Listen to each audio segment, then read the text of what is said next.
ආයිබෝන් ඔකොල්ලෝ දන්නවා ඇති මං කවුද කියලා. මම ඩොන් ගයි කලාකරුවෙක්. දුක්පුසු ආරංචියක් ගැන කියන්න යන්නේ. ඔයාලා කවුරුද දන්නවා ඇති අපිත් එක්ක එකට තරුණ කාලේ ඉඳන් ඇදී වැඩි මිත්‍රයෝ කීප දෙනෙක් හිටියා මගේ මොරටුව ගමේ. ඉතින් ඒ හිටපු මිත්‍රයෝ කණ්ඩායමේ හිටපු සුවිශේෂ පුද්ගලයෙක් තමයි සමන් සිල්වා. එතුමා ගැන තමයි මේ කතා කරන්නේ. එතුමාගේ වියෝය වගේ. ඉතින් හරි වේදනාකාරී අවස්ථාවක්. ඔහු ගැන වචන සුවල්පයක් කතා කිරීම මිත්‍රයෙකු හැටියට මම හිතනවා කාලෝචිතයි කියලා.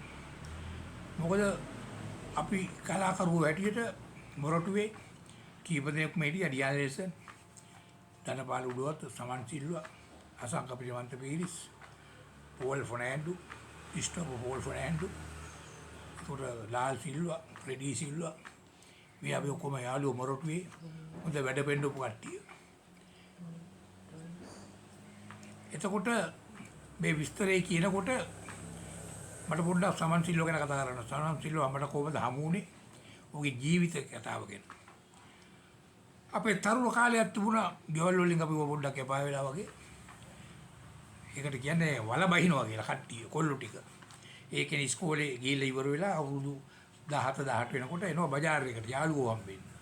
ඉතින් හැම ගෙදරම හැම අම්මා තාත්තගෙම ලොකු ප්‍රශ්නයක් තිබුණා මේ තරුණ ජීවිතයක කාටවත් බලපාන දෙයක්. නමුත් අපි සහෝදරයෝ වගේ එකට හිටපු අය අතර සමන් සිල්වා සුවිශේෂ පුද්ගලෙක්. ඔහු මට වඩා අවුරුදු 7ක් විතර බාලයි මං හිතන්නේ. ඌව මට ඉස්සෙල්ලාම දකින්න ලැබුණේ 1975 තමයි.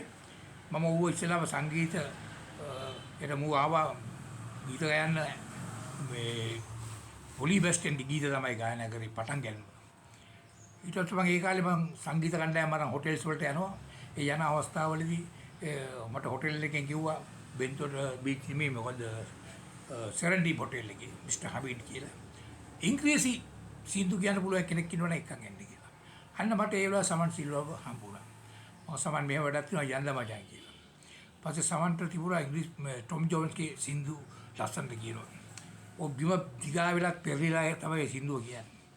පස්සේ සමන්ව ගේන්න කිව්වා. සමන්ගේ පටන් ගන්න මෙතන තමයි.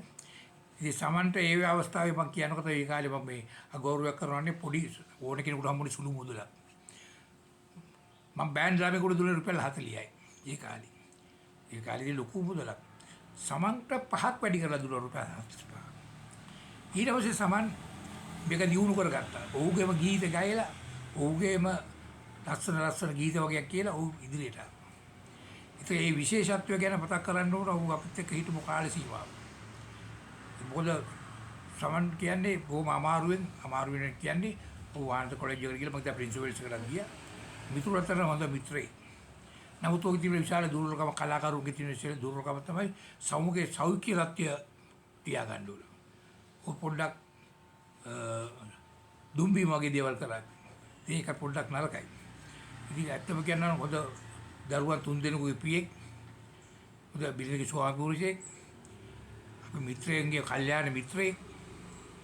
මොකද අපිත් එක්ක හිටපු කීප දෙනෙක් ඉන්නවා නම් සැන්ටි, එතකොට ලාල් සිල්වා, ගෝඩන් පෙරරා,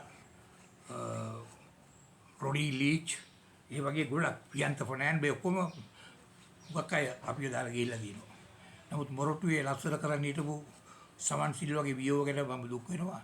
අද සවස මොරටුව සුසාන භූමිය ආධාර කටයුතු කරනවා.